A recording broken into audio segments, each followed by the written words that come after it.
Contextual presents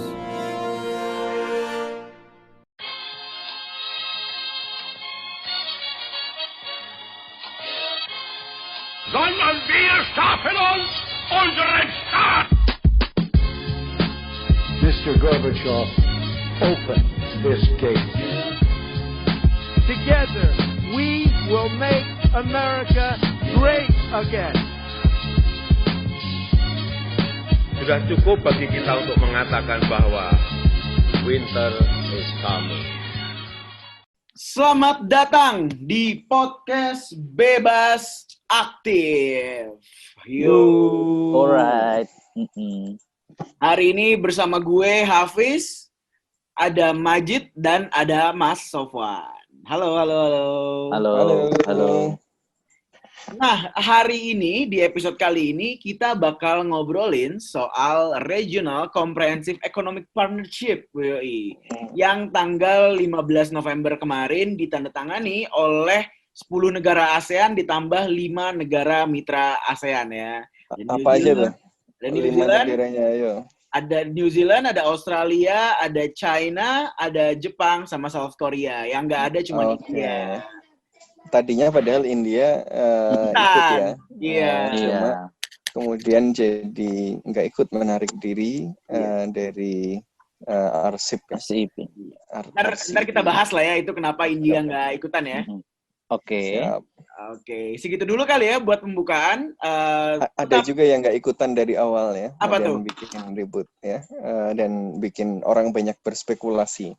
Siapa tuh? Ya Siapa? Amerika Serikat. Ya. Oh. Oh iya. Kan Kan bikin katanya- tandingan. Iya, kan katanya punya TPP kan. Nah, tapi kan dia keluar juga. Tapi Keluar ini sendiri. kita bahas nanti, ya.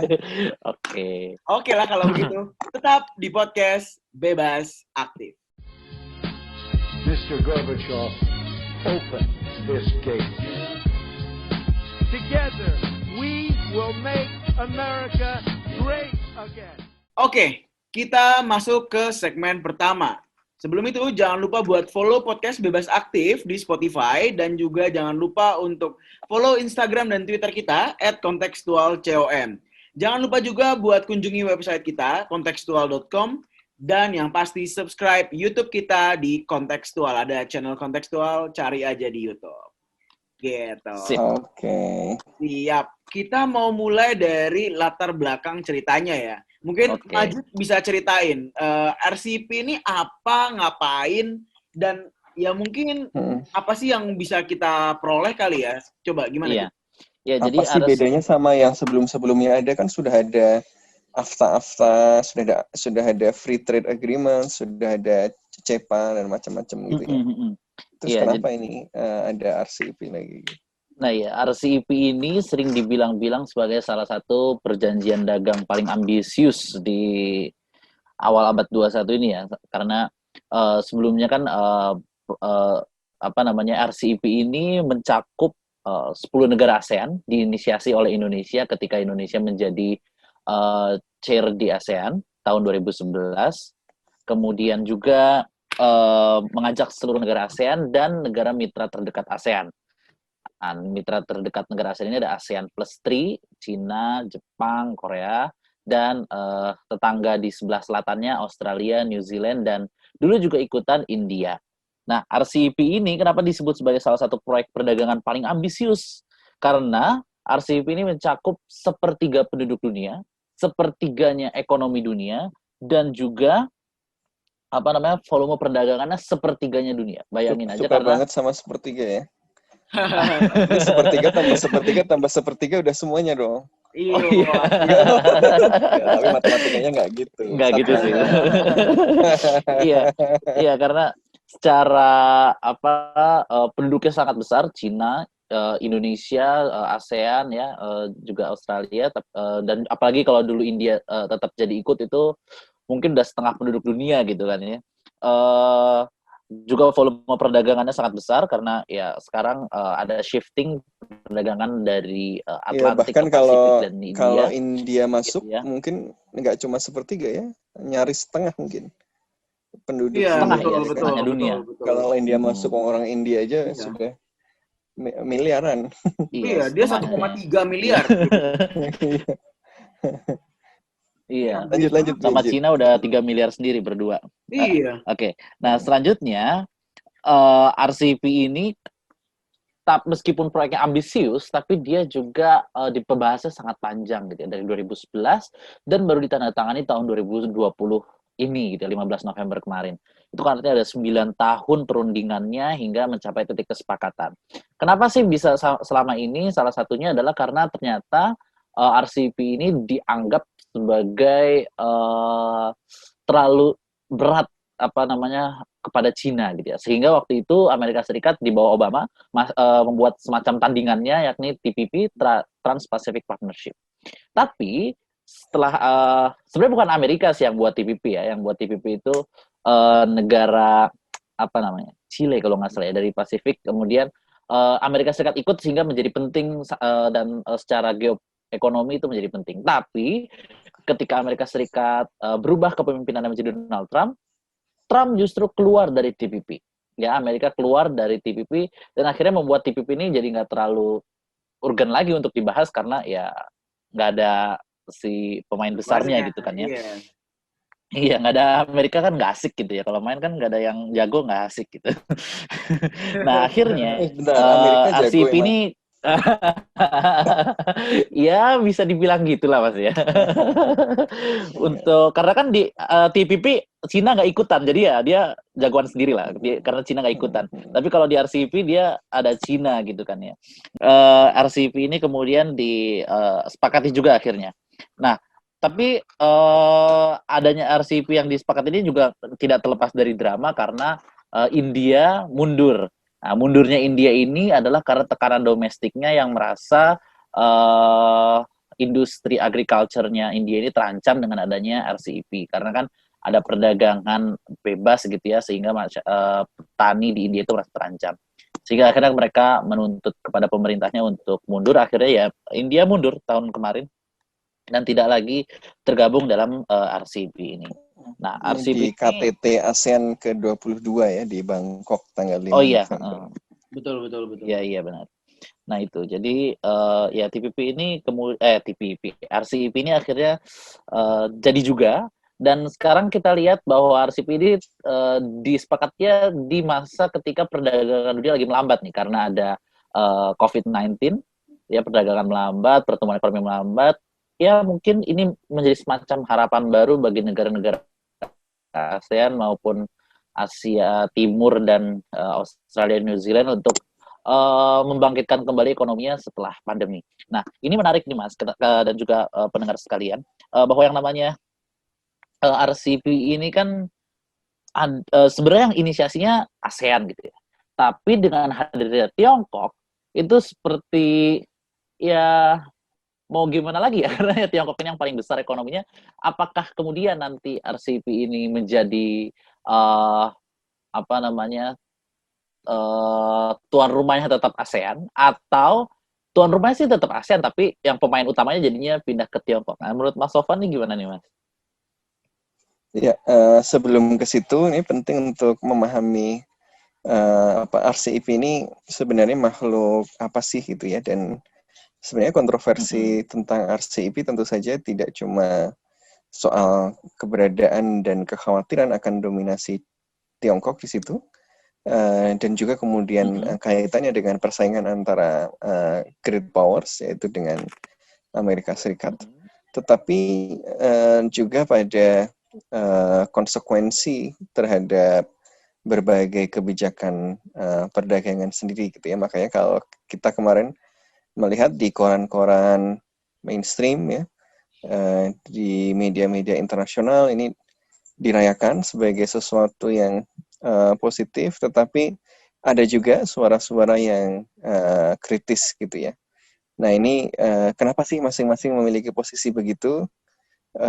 Nanti juga nyambung kenapa kemudian ada yang juga mengkhawatirkan soal dominasi Tiongkok juga. Dan nah ini yang kemudian coba kita lihat ya. Jadi secara umum RCEP ini kan sebenarnya perjanjian perdagangan bebas ya antara negara-negara Asia Timur yang tadi sudah disampaikan ya. Nah dia kalau kita pernah belajar tentang regionalisme di Asia Timur, ya, kita sering dengar kata noodle bowl ya, atau spaghetti bowl. Ya.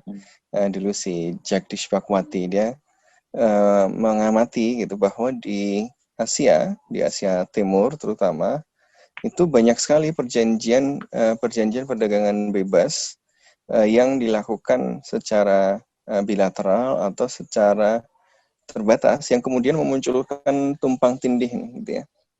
Jadi ada tumpang tindih FTA antara ASEAN dengan banyak negara, dengan ASEAN dengan Cina, ASEAN dengan Jepang, ASEAN dengan India, ASEAN dengan Korea, ya kan, dengan Selandia Baru dan Australia. Kemudian ada masing-masing negara dengan Jepang, masing-masing negara dengan Korea, masing-masing negara dengan Cina dan seterusnya. Jadi di situ itu ada, kalau digambar di peta kemudian ditarik garis, itu jadi kayak mangkok spaghetti gitu. Kan ada garis-garisnya. Dan mangkok spaghetti itu kan kalau kita makan nggak kelihatan nih yang di atas yang mana, yang di bawah di mana kan, makanya diputer-puter gitu kan, terus dimakan jadi enak deh gitu. Nah tapi kalau menurut si Jagdish Bhagwati ini dalam jangka panjang sebenarnya berbahaya untuk tercapainya perdagangan bebas yang efektif, karena kemudian ketika masing-masing negara membuat perjanjian masing-masing, ya ASEAN membuat perjanjian dengan masing-masing negara juga, standarnya jadi beda-beda, ya karena standarnya jadi beda-beda, nanti malah memunculkan transaction cost yang tinggi, karena ketika ASEAN negosiasi sama Cina, sama Jepang atau sama Korea, negosiasinya kan terpisah-pisah gitu ya. Nah ini yang kemudian membuat aturan dan standarnya di berbagai aspek itu jadi berbeda. Jadi RCEP ini idenya adalah untuk mengatasi spaghetti bowl itu, atau mengatasi noodle bowl itu. Kalau orang Asia Tenggara sukanya noodle bowl, nggak suka spaghetti gitu ya. Masa ngomong Asia Timur yang diomongin spaghetti kan out of place. Makanya banyak yang kemudian nulis belakangan, wah ini si Bhagwati gimana sih, makanya mereka lebih suka pakai istilah noodle bowl gitu ya, atau ramen bowl gitu kan, atau mie ayam bowl gitu, yang lebih tumpang tindih gitu kan, atau ketoprak sekalian kan, cuma tumpang tindih. Nah tapi kemudian ini coba dibereskan gitulah dengan satu institusi regional, makanya namanya regional dan komprehensif gitu ya, economic partnership, karena ini mencoba mengharmonisasi berbagai perjanjian perdagangan bebas dan kerjasama ekonomi di antara negara-negara tadi yang standarnya lain-lain. Nah ini disamain semua, jadi nanti nggak ada beda lagi nih. Misalnya sekarang kan Jepang, Cina, Korea itu masing-masing punya free trade agreements dengan ASEAN. Tetapi Jepang ke Korea, Jepang ke Cina nggak ada juga gitu kan. Mereka tadinya tidak punya preferential itu. Tapi dengan RCEP, jadi ada kesamaan nih gitu ya, ngirim di semua wilayah ini, itu jadi sama, jadi ada standar yang sama. Nah kalau dilihat dari perspektif ekonomi politik liberal yang percaya bahwa barang, jasa itu seharusnya, dan alat-alat dan faktor-faktor produksi itu harus bergerak dengan bebas, tanpa ada campur tangan dari kekuatan eksternal atau dari aktor apapun gitu ya. Makanya dia harus dibiarkan mengikuti hukum pasar walaupun dia melintasi negara.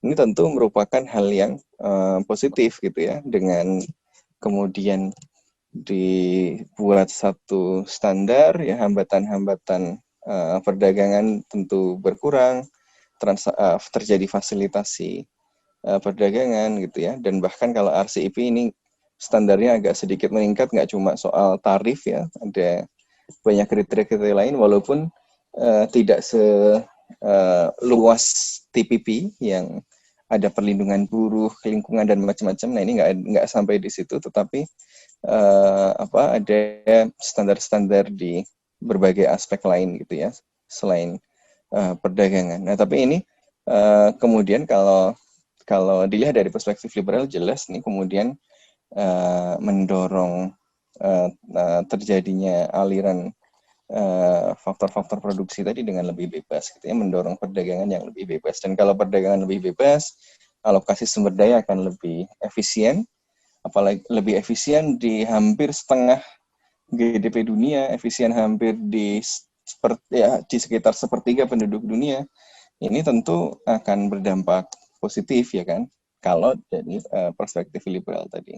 Maka kemudian RCEP dirayakan dengan gegap gempita gitu ya di berbagai media juga gitu.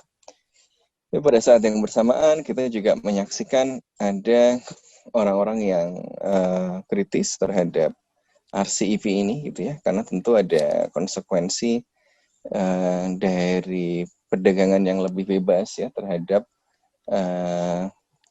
ekonomi domestik atau masyarakat yang terdampak oleh perdagangan yang menjadi lebih bebas tadi gitu ya. Seperti tadi India kenapa kemudian menarik diri, karena dia khawatir tidak cuma sektor pertanian, tapi sektor pertanian salah satu yang paling resisten gitu ya, dan ini kan salah satu basisnya BJP. Jadi kemudian mundur gitu ya.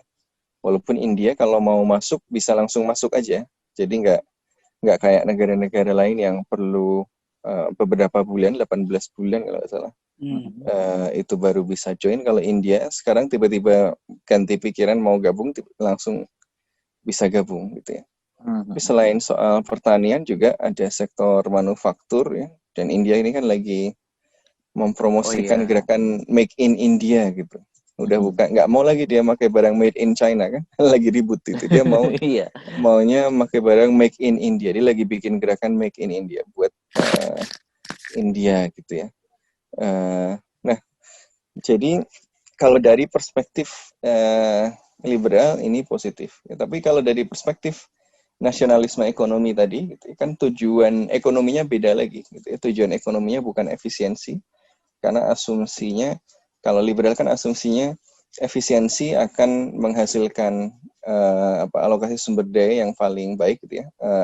Mekanisme pasar akan menghadirkan alokasi sumber daya yang paling baik sehingga jumlah barang jasa yang dihasilkan lebih banyak ya, dengan lebih banyak maka dia lebih murah, maka semua orang akan bahagia kan, kira-kira lebih bahagia karena barang sama jasanya yang tersedia lebih banyak gitu. Yang ditandai dengan pertumbuhan ekonomi yang lebih tinggi.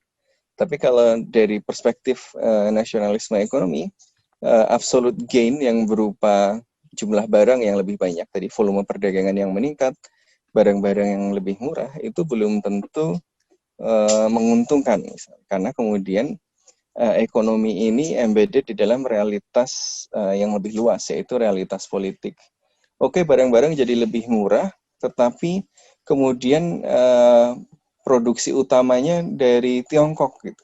India mikir kalau nanti barang lebih murah kemudian masuk ke India karena barangnya lebih murah dari Tiongkok, nanti industri domestik India tutup karena tidak mampu bersaing dengan barang-barang dari Tiongkok.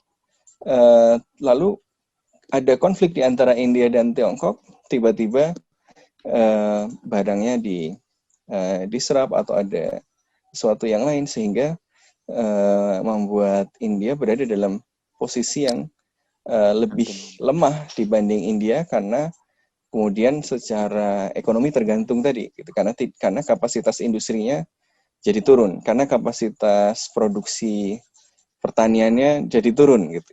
Nah ini kalau nasionalisme ekonomi itu bukan nggak tahu bahwa perdagangan bebas akan memunculkan pertumbuhan yang lebih tinggi, bukan. Tapi mereka tidak melihat itu sebagai prioritas utamanya gitu. Mereka melihat bahwa oke, itu ada absolute gain, menghasilkan pertumbuhan, tetapi ada yang lebih mahal gitu, yaitu independensi politik, karena ceteris paribus itu karena status quo perdagangan kita mengalir dengan bebas dan macam-macam itu tidak akan terjadi. Pasti dia itu embedded di dalam realitas politik. Nah, ini yang nasionalisme ekonomi. Makanya mereka agak berhati-hati. Mereka tidak anti sama sekali gitu, tapi mereka juga melihat bahwa penting untuk mengukur ini kapan dan dengan siapa perjanjian perdagangan bebas ini dilakukan. Nah, lalu ada yang lebih resisten lagi, ini tentu saja dari perspektif strukturalis gitu ya, atau perspektif Marxis atau perspektif kiri yang melihat bahwa perjanjian perdagangan bebas ini pada dasarnya adalah ekspansi kapital saja ya, untuk mempermudah kapital berekspansi biar lebih mudah ekspansi ke wilayah-wilayah yang tadinya belum bisa terbuka karena ada proteksi terhadap ekonomi lokal ya, sehingga mereka belum terintegrasi kepada ekonomi global. Dengan integrasi yang lebih dalam berarti perlindungan terhadap tenaga kerja akan menurun karena kemudian mereka masuk ke dalam satu ekosistem ekonomi yang semakin kompetitif, nanti memunculkan demand untuk menghasilkan barang semakin kompetitif, semakin murah, maka kemudian memunculkan demand untuk race to the bottom gitu. Ya, jadi dari tiga perspektif ini tentu mereka memiliki posisi yang berbeda dan pembacaan yang berbeda terhadap RCEP ini gitu ya. Nah, kita bisa lihat concern yang meletakkan kekhawatiran terhadap dominasi Tiongkok ini kira-kira dari perspektif yang mana? Jadi kalau kita lihat di sini ya clear bahwa kalau kita berada di posisi liberal gitu ya, yang melihat bahwa ekonomi dan politik itu dua realitas yang terpisah, ya kita akan berfokus kepada melihat potensi efisiensinya yang itu akan meningkatkan pertumbuhan dan itu secara otomatis baik gitu kan. Maka kita ya tutup mata aja, semua perdagangan bebas pasti baik gitu.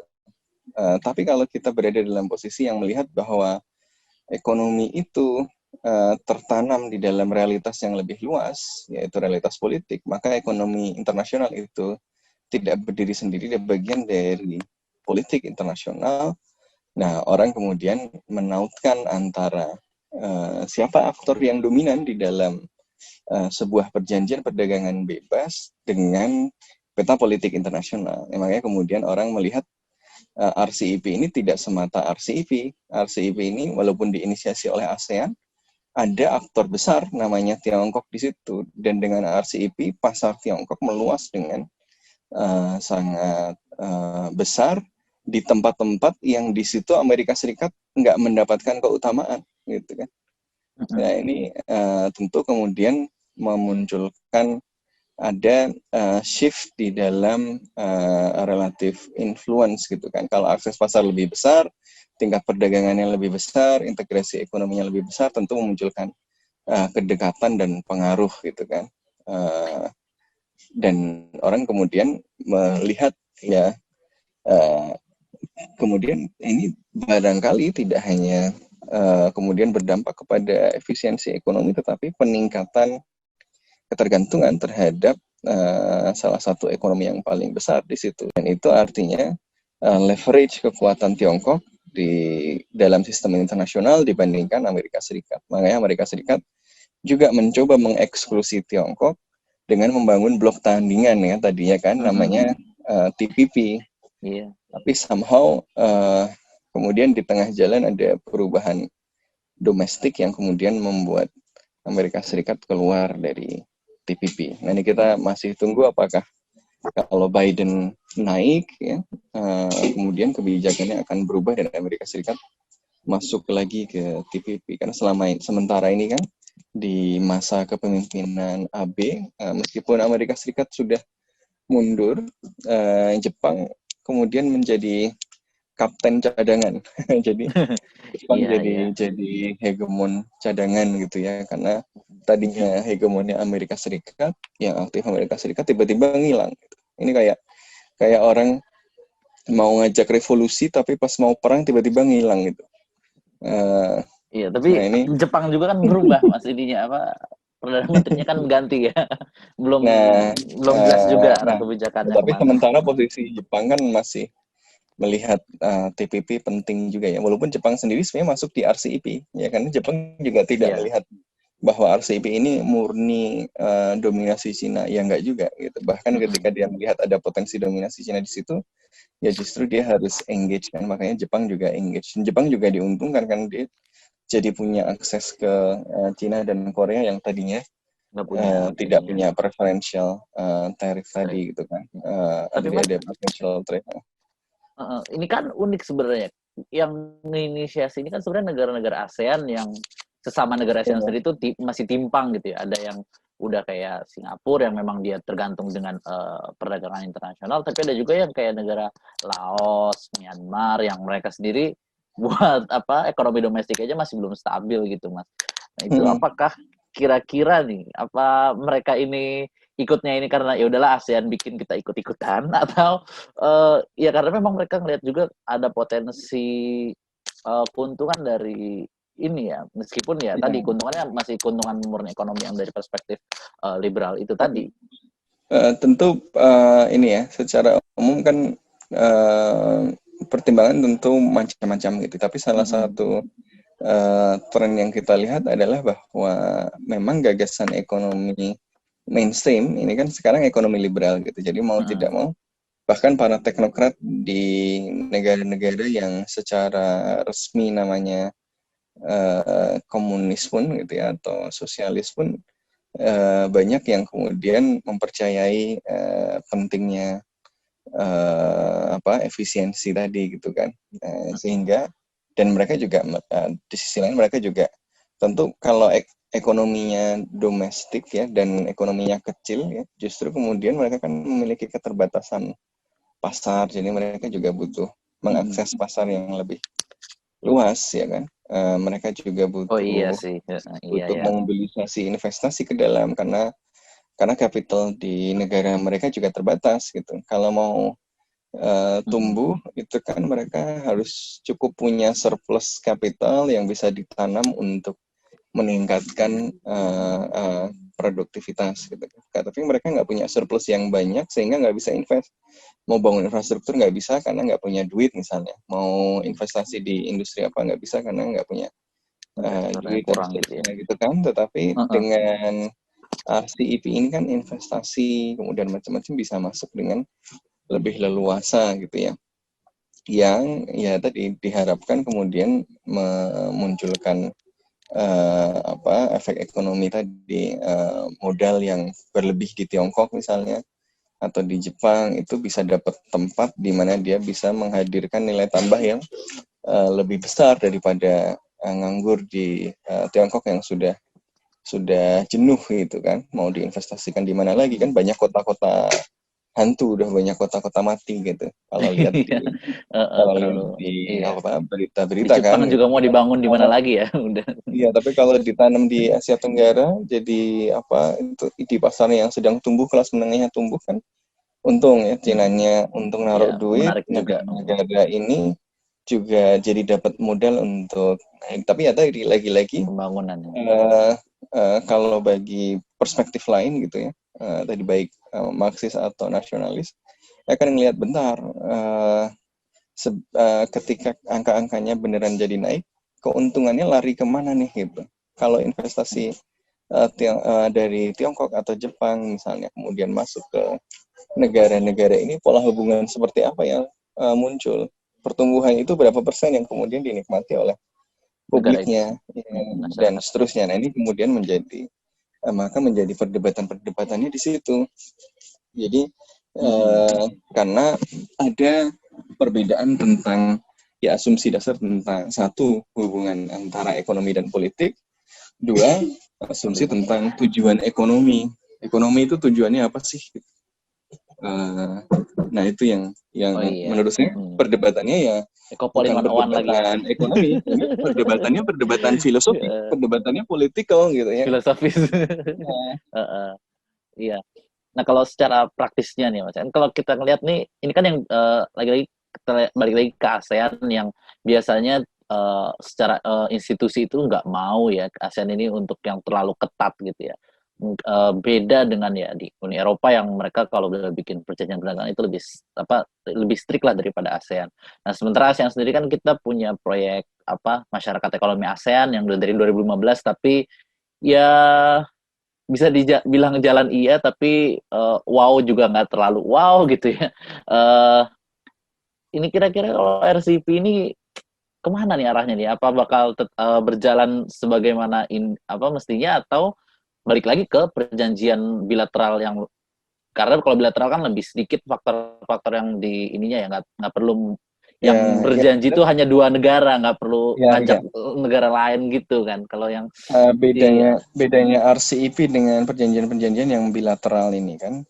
Kalau bilateral yang terlibat tadi jumlahnya lebih sedikit. Kalau lebih sedikit berarti windset-nya itu lebih luas karena bisa ketemu di titik yang lebih banyak gitu kan. Kalau RCEP partinya banyak, kalau partinya banyak windset-nya pasti lebih kecil. Karena windset-nya lebih kecil, pasti standarnya di lowest common denominator gitu. Kalau bilateral misalnya Jepang sama Indonesia gitu ya, standarnya bisa lebih tinggi daripada Jepang sama Laos misalnya kan. Tapi kalau di RCEP ya otomatis harus mengikuti yang semua orang setuju dan semua orang bisa ngikutin kira-kira gitu ya, sepakat bisa keep dengan up itu gitu ya. Jadi salah satu skeptisisme pada RCEP adalah ya ini ngumpulin ini sebenarnya nggak banyak nilai tambahnya karena titik ketemunya pun pasti akan di lowest common denominator tadi gitu kan. Jadi ada standar yang sama. Nah, yang kemudian pengen lebih itu bisa nambah di bilateral tadi. Tapi setidaknya kemudian sekarang jadi minimal di satu derajat tertentu standarnya sama gitu ya. Dan tapi mau nanya nih Mas, kira-kira berapa lama sih biasanya kalau multilateral trade agreement ini diratifikasi terus akan aktif tuh sampai kayak berapa lama Mas? Kan kalau proses emang 8 sampai 10 tahun kayak kemarin tuh wajar lah ya. Tapi kalau ratifikasinya nih Mas. Nah, kalau RCEP sendiri dia butuh diratifikasi dulu oleh 6 anggota ASEAN. Jadi dia akan enforce kalau sudah diratifikasi oleh 6 anggota ASEAN dan 3 non ASEAN. Jadi kan ada 3, akan ada 10 negara ASEAN dan ada 5 negara non ASEAN. Ini minimal di masing-masing negara itu meratifikasi dulu. Di ASEAN minimal 6 negara. Dan 3 yang non ASEAN. Berapa lama nih Mas kira-kira? Kayaknya 6 negara dan 3 negara non ASEAN tuh lumayan lumayan tricky. Iya, apalagi juga lagi turbulence kan yang politik di masing-masing negara. Nah, itu tergantung politik di masing-masing negara. Nah, ini yang menarik memang selalu seperti itu. Jadi perjanjian internasional itu kan tidak otomatis berlaku karena hukum internasional itu tidak mengatasi hukum nasional kan. Sistem internasional kita basisnya masih negara sistem negara kan, dan dengan demikian yang kemudian bisa membuat kesepakatan internasional itu berlaku bagi suatu negara itu ya harus melewati proses pembentukan hukum di dalam negara itu kan. Artinya dalam hal ini tadi kesepakatan internasional berupa RCEP tadi harus diratifikasi dulu. Nah, maka dia baru bisa enforce kalau yang meratifikasi sudah cukup. Nah, batas cukupnya itu disepakati di RCEP tadi adalah 6 negara ASEAN dan 3 negara non ASEAN yang menjadi penanda tangan. Nah, menarik banget. Tapi kemudian setelah 18 bulan RCEP berlaku tadi, jadi setelah tanda tangan tadi, setelah ratifikasi jumlah minimal tadi kan sudah berlaku. Nah, dari titik sudah memenuhi syarat berlaku tadi, enforce tadi, 18 bulan kemudian anggota-anggota lain bisa gabung. Negara-negara lain bisa gabung ke dalam RCEP. Jadi Amerika Serikat mau gabung misalnya. Mau gabung itu bisa ikut. Jadi 18 bulan setelah enforce. Tapi India karena dia pernah ikutan ngomong, ya dia bisa Langsung masuk aja gitu bisa ya. langsung masuk aja kalau dia berubah pikiran tiba-tiba ya kan. Ya itu Kira-kira kalau gitu misalnya sih. ganti haluan politik lokal berarti ya. Iya, Tapi itu kayaknya ya. India lebih susah daripada Trump ya, BJP kan. Betul, Kayaknya betul. malah betul. makin kuat. kuat. Iya. Ya, Kalau soalnya- Amerika challenge-nya lumayan ya, lebih ada challenge-nya. Nah, terus yang lebih menariknya lagi kan ini RCEP ini sebenarnya juga dibuat di masa-masa ketika perjanjian multilateral itu tadi lagi dipertanyakan gitu ya, apakah bisa benar-benar efektif karena WTO sendiri kan sampai sekarang lagi lagi stagnan gitu ya, nggak bisa melangkah ke ini yang lebih jauh, apalagi untuk menyangkut isu-isu yang sensitif kayak agriculture tadi ya. Dan ini juga kan yang jadi alasannya India kenapa dia mundur dari RCEP ya, karena dia nggak terlalu mengatur yang sektor-sektor sensitifnya. Iya, dan ya mungkin apakah multilateralisme ini bakal comeback atau justru ini menjadi tetap jalan tepat, karena kita lihat tadi juga kan harus diratifikasi banyak negara. Dan di Asia sendiri, di ASEAN sendiri kan kita lagi ada ada ketidakstabilan politik ya, kayak di Malaysia itu kan lagi tidak stabil, lagi belum jelas arah politiknya bakal kemana. Terus juga Jepang habis Abe turun, arah politiknya akan seperti apa ya, sampai saat ini masih bertahan pada status quo, tapi kan masih belum bisa dipastikan selanjutnya. Tapi kalau Jepang relatif status quo lah. Jepang itu kan relatif stabil. Tapi yang ada satu yang menarik gitu sebenarnya. RCEP ini adalah kan tadi Mas Sofwan bilang ya, kalau RCEP ini langgeng gitu ya, kalau misalnya ratifikasinya lancar, terus benar-benar aktif gitu, terus setelah 18 bulan, gue bisa ngelihat kalau UK bisa masuk, Jet. Karena kan mereka salah satunya pengen pivot ke Southeast Asia dan Asia. Iya, setelah dia keluar Brexit ya. Nah, setelah dia keluar Uni Eropa, dia dari bisa alternatif itu masuk ke ekonomik RCEP ini. Karena kan tujuannya ekonomik doang kan, dan kayaknya mereka memantau Asia Tenggara dan Asia Timur lagi cukup intens. Jadi bakal dinamikanya bakal makin mantap sih kalau meskipun kalau jadinya regionalnya regional dari mana ini? Iya benar sih. Dari nun jauh di nanti negeri juga seberang jadi lautan. akan rame sama Amerika Serikat juga kan, mau ikut AIIB juga kan, iya.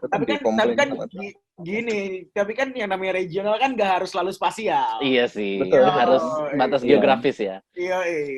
Batasnya batas kepentingan. Ya karena yang namanya region itu kan memang imajinasi. Betul. Oh iya.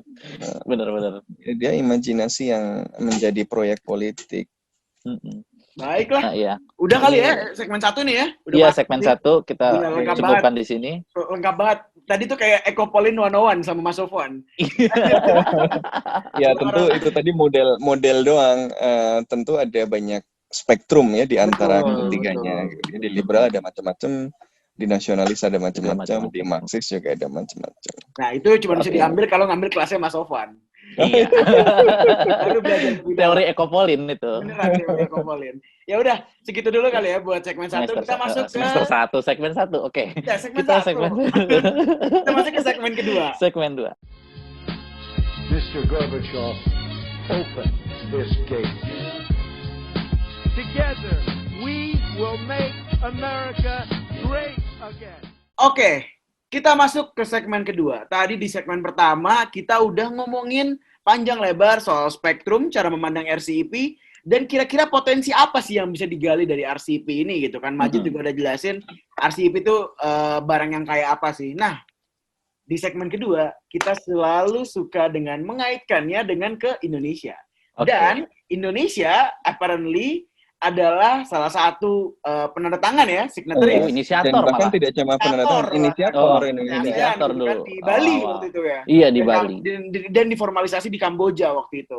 Jadi harusnya sebagai inisiator sih, ya harusnya adalah ya keuntungan yang emang beneran bisa diambil gitu sama Indonesia. Nah, emang seberapa besar sih kira-kira RCEP ini bisa berpengaruh? Mungkin Majid dulu kali ya. Tadi Mas Sofwan udah lumayan banyak nih. Coba Majid. Ya, ada 2 poin sih yang saya lihat Indonesia terhadap RCEP ini. Yang pertama, Indonesia kalau selama ini kan kebijakan luar negerinya selalu mengutamakan ASEAN itu selalu dalam ring satunya Indonesia dalam politik luar negerinya ya. Nah ini makanya kelihatan dari RCEP ini yang gandeng ASEAN dulu, terus habis itu gandeng negara tetangganya ASEAN. Nah habis itu yang kedua, poin kedua adalah Indonesia ini waktu bikin kan masih 2011, tapi kalau saya lihat di penelitian terbaru, Indonesia itu saat ini sedang ada tren deindustrialisasi ya. Jadi industrialisasinya Indonesia ini sedang ya bisa dibilang mandek atau bahkan turun ya, lagi menurun industrialisasinya Indonesia sejak masa krisis 98. Apalagi juga kita kan masa economic boom-nya dari batu bara, sawit dan kawan-kawan itu kan sudah selesai gitu ya di 2013-2014. Nah, sekarang kita di Indonesia sendiri sedang mengalami stagnasi, ekonomi lagi cukup stagnan, nggak bisa dibilang tumbuh tetap, tapi tidak bisa dibilang tumbuh yang menakjubkan gitulah ya. Nah, artinya kan Indonesia ini ketika industrialisasi kita ini sedang menurun, artinya produksi dalam negeri kita ini masih ya tidak bisa seperti semula, banyak industri manufaktur yang justru menurun gitu ya, kualitasnya maupun kuantitasnya. Sementara kita masuk ke dalam era perdagangan RCEP yang menjanjikan adanya perdagangan yang lebih bebas. Artinya kan barang dari Indonesia bisa lebih mudah keluar, barang dari luar lebih bisa mudah masuk ke Indonesia. Nah, yang kayak gini kan bisa dilihat bahwa Indonesia ini dalam posisi yang cukup riskan ya dalam RCEP ini. Karena di satu sisi ya kita inisiator gitu kan ya, masa kita yang bikin, kita yang mundur itu kan ya situ yang ngajak main, situ yang keluar duluan itu kan nggak seru gitu ya. Nah tapi di sisi lain kita tahu nih kalau kita main nih ya meskipun yang namanya ekonomi liberal itu nggak percaya bukan menang-menangan gitu ya antara satu negara dengan negara lain, karena ya positif sum game lah, semua untung semua senang gitu ya. Tapi bisa dilihat secara keuntungannya itu ya kita nggak setinggi yang dengan negara-negara lain. Karena kita tadi itu di dalam negerinya kita masih ada yang namanya terjadi fenomena deindustrialisasi yang kita bisa anggap itu ya menyulitkan kita untuk bisa mengekspor lebih dibandingkan impor lebih itu tadi. Nah makanya ya secara positif sum game oke lah, tapi ya kalau tadi kita lihat yang tadi Mas Sofan udah jelaskan di segmen pertama, itu kan dari perspektif ekonomi nasionalisme bakal ngelihat ini secara politik apakah Indonesia akan lebih menguntungkan dengan kita hadir di RCEP ini. Ya, kurang lebih gitu sih yang yang deindustrialisasi itu yang saya perhatikan dengan sangat, karena ya menarik lah di Indonesia kita yang bikin, tapi ya kita sendiri lagi melemah industrinya gitu. Kalau dari Mas Sofan gimana nih Mas? Dan menurut gue poin deindustrialisasi ini penting ya, karena justru disinilah perdebatannya antara yang pro dan kontra, dan justru disinilah kemudian menjadi penting bagi kita untuk melihat berbagai problem dan kesepakatan internasional ini tidak secara hitam putih gitu ya. Ada yang secara dogmatif melihat bahwa wah begitu dibebaskan semuanya akan baik, akan sejahtera gitu ya. Tapi sebaliknya ada yang sangat dogmatis, pokoknya ditolak sama sekali gitu kan. Kalau saya melihat bahwa ya benar ada potensi-potensi keuntungannya, ya, pembukaan akses pasar baru yang tentu akan bermanfaat, kemudian peluang untuk mendapatkan aliran modal yang dibutuhkan dalam derajat tertentu gitu ya. Tapi pada saat yang bersamaan dia juga bukan tongkat ajaib yang diayunkan lalu semua yang digambarkan dalam model-model kan teman-teman yang mendorong liberalisasi ini kan sering pakai hitung-hitungan model itu tiba-tiba kemudian terjadi gitu ya. Karena ada banyak faktor yang kemudian berpengaruh gitu. Jadi perjanjian perdagangan bebas itu kayak dia itu kalau disepakati manfaatnya sangat mungkin, tetapi terjadinya bisa dalam jangka yang agak panjang gitu, dan ada syarat-syarat yang harus dipenuhi. Tapi kemudian harganya dibayar di depan. Gitu. Jadi begitu dibuka barang murah masuk, pasti ada sektor-sektor yang langsung terdampak gitu kan. Nah ini kaitannya sama industri tadi. Ada deindustrialisasi ini akan terbantu atau enggak? Yang pro akan mengatakan lah kalau kita buka pasar lebih luas, kita akan lebih mudah mendapatkan barang-barang yang kita butuhkan atau bahan-bahan yang kita butuhkan untuk berproduksi. Lebih murah berarti industri kita bisa lebih kompetitif, ya. Atau kita bisa mendapatkan modal sehingga kita mengalami transfer of technology dan kita bisa berproduksi dengan lebih baik. Yang kontra akan bilang, lah kalau industri kita, kalau dibuka yang lebih murah akan masuk ke kita, industri kita nggak bisa bersaing, akan tutup, nanti kita akan mengalami ketergantungan karena kita nggak bisa produksi lagi, gitu kan, seperti terjadi pada beras kita, pada gula kita. Tadinya pas awal-awal tahun 2000-an awal pas mulai impor, itu harga impor memang jauh lebih ringan, gitu ya, jauh lebih murah. Tapi kemudian setelah dia lebih murah, pasar domestik rusak, kita nggak bisa produksi gula atau beras lagi. Harga impor sudah sama dengan harga yang produksi sendiri zaman dulu, dan jadi sebenarnya kita dulu bisa selevel harga itu, jadi harganya predatory gitu. Nah, ini kan jadi membuat bisa juga menjadi deindustrialisasi. Jadi jawabnya nggak hitam putih begitu, sangat tergantung pada bagaimana kita memanfaatkannya gitu. Siapa yang memanfaatkan, siapa yang pinter, industri kita pinter atau enggak, pemerintah kita cukup bisa membuat jaminan sosial untuk memastikan yang terdampak oleh perubahan-perubahan karena liberalisasi ini terlindungi tidak, gitu ya, yang itu merupakan amanat konstitusi. Apakah misalnya sektor-sektor yang terdampak dan pekerja-pekerjanya bisa berpindah ke sektor lain yang lebih kompetitif dengan misalnya pelatihan-pelatihan baru supaya mereka dapat skill baru dan seterusnya, gitu ya, sehingga dampaknya termitigasi sekaligus deindustrialisasinya dicegah, tapi kita bisa mengoptimalkan manfaatnya. Jadi hasilnya ini bukan novel yang sudah ditulis ujungnya gitu. Ini halaman yang lembar-lembar berikutnya masih kosong dan akan ditentukan oleh cara kita mengelola ini, dan tentu saja pembuat kebijakan akan sangat berpengaruh. Mampu nggak mereka bikin sequencing? Mampu nggak mereka bikin strategi pengalihan tenaga kerja? Mampu nggak mereka bikin jaminan sosial yang baik? Nah, itu dalam hal ini kemudian saya pada dasarnya tidak melihat misalnya perdagangan bebas inherently buruk gitu ya, tapi so far saya kok dalam konteks Indonesia kadang agak skeptis karena melihat kapasitas negara dan pengelola untuk kemudian melakukan memenuhi hal-hal yang kemudian bisa membuat perdagangan bebas itu optimal manfaatnya dan memitigasi dampak negatifnya baik secara ekonomi maupun sosial, itu kok belum kelihatan ya. BPJS kita pengelolaannya berantakan, kebijakan strategi industri untuk memastikan misalnya investasinya itu investasi yang berkualitas kok nggak kelihatan juga gitu ya, masih fokus di ekstraktif, masih banyak korupsi dan seterusnya. Jadi kira-kira begitu gitu. Jadi gitu, saya itu nggak anti perdagangan bebas atau liberalisasi. Kenapa nyapa saya nih? Cuma ya tadi gitu.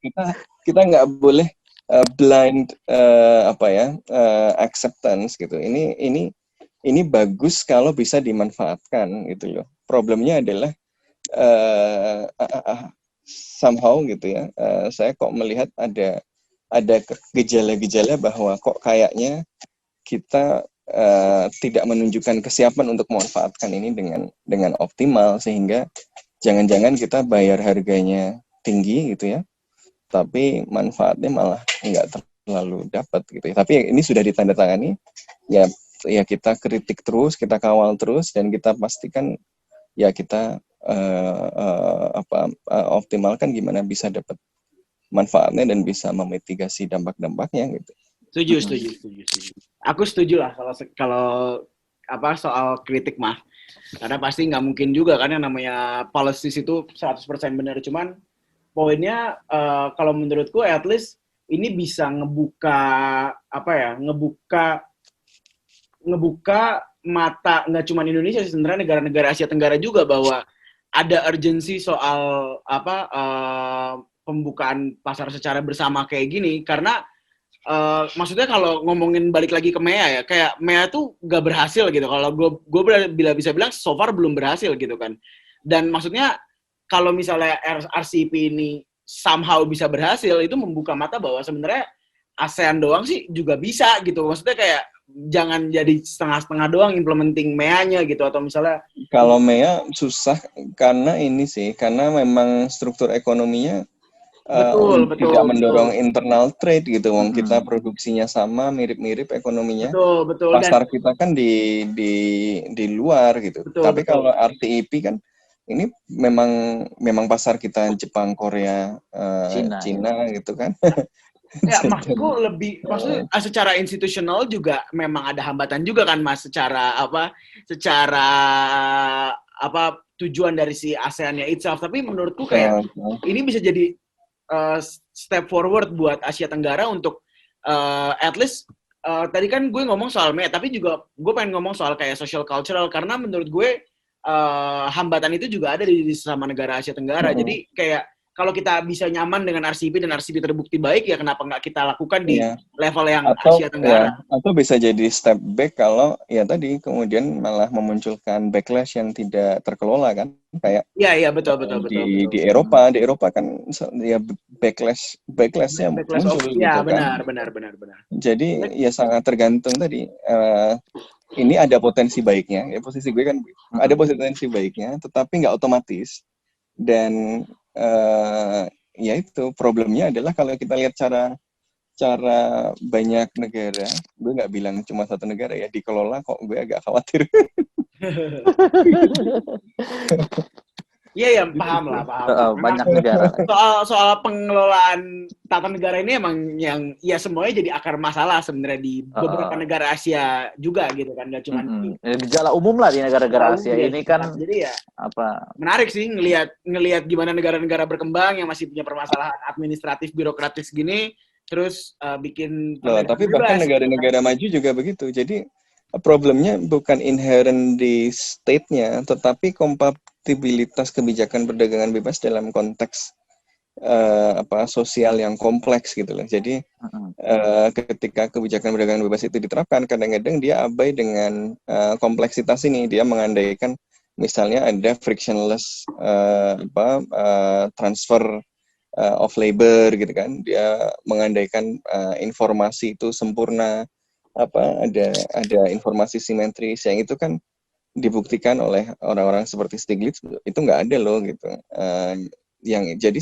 Jadi itu bukan semata faktor si negaranya, tetapi ada bahaya inherent dari perdagangan bebas yang kalau tidak dikelola dengan baik oleh orang-orang yang terlibat bisa jadi backlash tadi gitu. Kayak tadi di Indonesia kan pernah menandatangani perjanjian perdagangan bebas dengan Tiongkok gitu ya, ASEAN pernah gitu ya, langsung kan dampaknya terasa ke produksi batik gitu. Industri batik nasional malah jadi murah sekali gitu kan, tapi dari Tiongkok. Nah ini yang harus dikelola dengan baik gitu loh, memastikan aliran investasi yang masuk ke sini ini optimal, nggak ekstraktif saja, memastikan kita punya kebijakan industri yang kemudian membuat kita punya champion dan seterusnya. Ini saya kira kemudian menjadi kunci penting, sama jaminan sosial yang kuat. Jadi nggak bisa ceteris paribus berarti ya. Ini nggak mungkin. Faktornya ya benar sih. Permasalahan, kalau gue lebih fokus ke permasalahan tata kelolanya sih. Tapi kalau si free trade agreement-nya itself, gue sih RCEP-nya itself sih gue tentunya mendukung. Gue netral aja. Ya tadi itu ada potensi positifnya, tetapi ada inherent problem di dalamnya yang kalau tidak dikelola dengan baik akan muncul backlash ya. Make sense. Baiklah.